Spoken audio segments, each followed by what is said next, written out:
សូមជម្រាបសួរអ្នកព្យាបាលទាំងអស់គ្នាដែលជាអ្នកគ្រប់គ្រងនឹងការទូតលាស់ប្រកបដោយសុភមង្គលរបស់កូនទាំងអស់គ្នានៅវីដេអូនេះយើងខ្ញុំនឹងនាំមកជូននូវប្រធានបទមួយដែលអាណាព្យាបាលជាច្រើនតែងតែមើលរំលងប៉ុន្តែមានសារៈសំខាន់ណាស់សម្រាប់ការជួយដាស់នៅសក្តានុពលនៃការសិក្សារបស់កូននោះគឺជាការបង្កើតបរិយាកាសដែលងាយស្រួលសិក្សានៅឯផ្ទះបើរៀនតើអ្នកនឹងគិតឃើញអ្វីមុនគេបំផុតមានឪពុកម្ដាយជាច្រើនប្រហែលជាគិតថាបន្ទប់សិក្សាឬតុជាមុនគេហើយប៉ុន្តែអ្វីដែលសំខាន់សម្រាប់កុមារនោះគឺមិនមែនជាកន្លែងដែលមានតុធម្មតាតែប៉ុណ្ណោះនោះទេវាមានសារៈសំខាន់ខ្លាំងណាស់ក្នុងការបង្កើតនូវបរិយាកាសងាយស្រួលក្នុងការសិក្សានៅឯផ្ទះដើម្បីឲ្យកុមារអាចមានការអភិវឌ្ឍអាកប្បកិរិយាជាវិជ្ជមានចំពោះការសិក្សាយើងអាចចែកបរិស្ថានដែលងាយស្រួលសិក្សាជាពីរចំណែកធំៗសំខាន់បានទី1គឺជាបរិស្ថានជាក់លាក់ដើម្បីឲ្យកុមារអាចផ្ដោតអារម្មណ៍បានត្រូវបង្កើនសីតុណ្ហភាពនិងពន្លឺដែលសមល្មមនិងរៀបចំកន្លែងឲ្យបានល្អហើយទី2គឺជាបរិស្ថានផ្នែកផ្លូវអារម្មណ៍វាជាការដែលគោរពនៅអារម្មណ៍របស់កុមារនិងជួយបង្កើននូវបរិយាកាសដែលធ្វើឲ្យកុមារមិនខ្លាចភាពបរាជ័យបានបរិស្ថានផ្លូវអារម្មណ៍បែបនេះគឺជាតួនាទីយ៉ាងសំខាន់ជាជាងការដែលកំណត់នូវអាកប្បកិរិយាសិក្សារបស់កុមារទៅទៀតអញ្ចឹងជាដំបូងសូមសង្កេតមើលទៅលើការចាប់ផ្ដើមជាមួយគ្នាអំពីបរិស្ថានជាក់លាក់ជាមុនសិនទី1សូមបែងចែកទីកន្លែងការដែលយើងបែងចែកទីកន្លែងឲ្យកុមារលេងនិងទីកន្លែងដែលកុមាររៀនឲ្យដាច់ដោយឡែកពីគ្នាឲ្យច្បាស់លាស់បែបនេះវាពិតជាល្អខ្លាំងមែនទែនសូមបង្កើតតុរៀននិងទីកន្លែងសិក្សាឲ្យកុមារទី2គឺជាការបង្កើតបរិស្ថានសម្អាតស្អាតមុននឹងចាប់ផ្ដើមរៀនប្រសិនបើរៀបចំនៅលើតុឲ្យបានស្អាត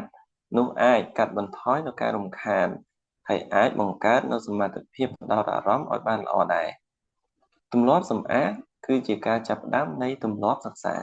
ខាងក្រោមនេះគឺជាលក្ខខណ្ឌដែលអាចបង្កើតនូវប្រសិទ្ធភាពសិក្សាបានទី1សូមប្រើប្រាស់ពន្លឺសមល្មមសូមប្រើប្រាស់អំពូលដែលកក់ក្ដៅហើយភ្លឺដែលអាចជួយកាត់បន្ថយនូវការនឿយហត់ភ្នែកបានទី2សូមរក្សាសីតុណ្ហភាពនិងសំណើមឲ្យបានផាសុកភាពបរិស្ថានដែលត្រជាក់ពេកឬក្តៅពេកគឺអាចរំខានដល់ការផ្ដោតអារម្មណ៍បានទី3សូមបំបត្តិនូវការរំខានការដែល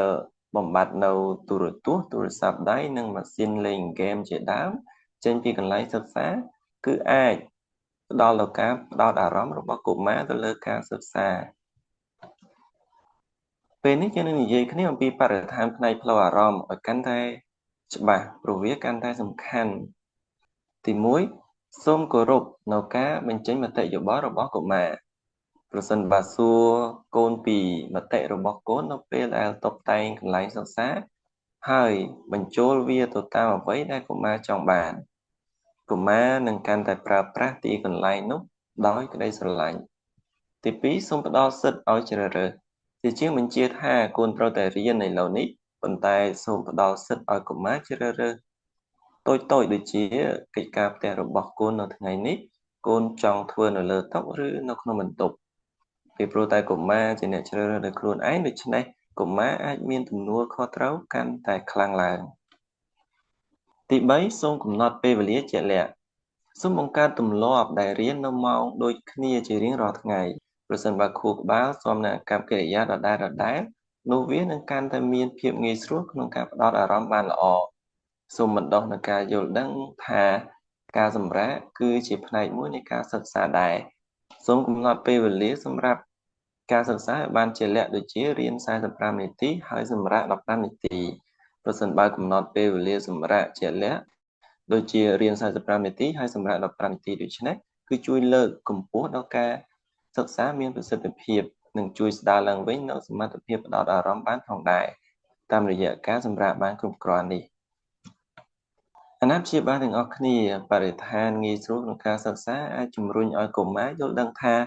ការសិក្សាគឺជាការសប្បាយនិងជារឿងធម្មតាមួយ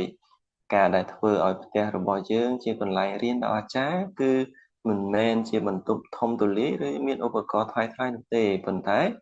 វាគឺជាការចាប់ផ្ដើមមានទំនាក់ទំនងដ៏កក់ក្ដៅនិងចំណាប់អារម្មណ៍របស់ឪពុកម្ដាយទៅវិញនោះទេប្រសិនបើលោកអ្នកយល់ថាវីដេអូនៅថ្ងៃនេះមានប្រយោជន៍ចំពោះលោកអ្នកសូមកុំភ្លេចចុច like និង subscribe នៅវីដេអូក្រោយយើងនឹងនិយាយគ្នាអំពីប្រធានបទមួយទៀតគឺមូលហេតុដែលគេងទៀងទាត់មានសារៈសំខាន់ដែលជាពេលវេលាដ៏សំខាន់សម្រាប់លូតលាស់និងការអភិវឌ្ឍខួរក្បាលរបស់កូនលោកអ្នកជួបគ្នានៅវីដេអូក្រោយសូមអរគុណ